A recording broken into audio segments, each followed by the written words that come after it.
ইসরায়েলকে হতাশ করে দিয়ে পূর্বের চেয়ে আরও শক্তিশালী হয়েছে ইরান। মধ্যপ্রাচ্যের দেশগুলোর মাঝে এখন শক্ত অবস্থানেই আয়াতুল্লাহ আলী খামেনির দেশটি। ইসরায়েলকে কঠোর হাতে দমনের মাধ্যমে ইরানের সরকারের প্রতি আস্থা বৃদ্ধি পেয়েছে দেশটির জনগণের। এমন চিত্রই উঠে এসেছে ইরানের পার্লামেন্টের জনমত জরিপে।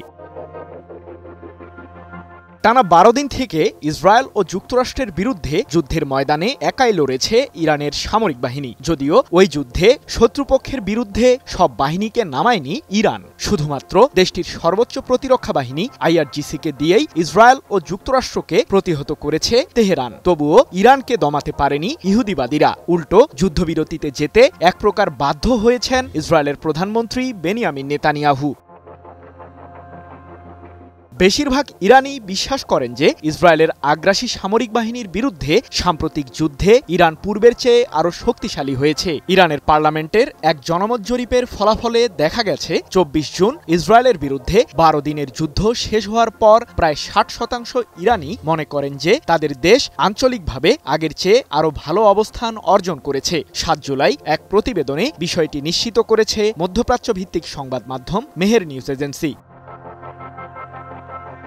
এদিকে ইরানের যেই পারমাণবিক কর্মসূচিকে ঘিরে জাতিসংঘের পরমাণু সংস্থা IAEA সহ আন্তর্জাতিক সম্প্রদায় চিন্তিত, এবার সেই কার্যক্রমে ইরানের সরকারকে সমর্থন দিয়েছে দেশটির জনগণ। জরিপে অংশ নেওয়া 74% ইরানি মনে করেন যুক্তরাষ্ট্র ও তার মিত্রদের চাপ সত্ত্বেও ইরানের পারমাণবিক কর্মসূচি বজায় রাখা এবং সম্প্রসারণ করা উচিত।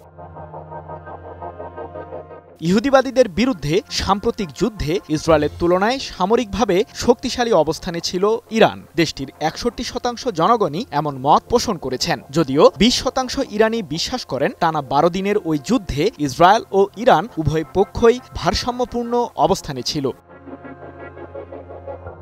টানা 7মবারের মতো বেস্ট টিস্যু পেপার ব্র্যান্ড হিসেবে স্বীকৃতি পেয়েছে বসুন্ধরা টিস্যু। এর আগে বিনা উস্কানিতে গত 13 জুন ইরান জুড়ে বিমান হামলা চালায় ইসরায়েল। এতে ইরানের জ্যেষ্ঠ সামরিক কর্মকর্তা ও পরমাণু বিজ্ঞানী সহ অন্তত 1000 জন নিহত হয়েছেন। তবে ইহুদিবাদীদের তীব্র প্রতিক্রিয়াও দেখায় তেহরান। ইসরায়েল জুড়ে ধ্বংসাত্মক ক্ষেপণাস্ত্র ও ড্রোন হামলা চালায় ইরানের সর্বোচ্চ প্রতিরক্ষা বাহিনী IRGC।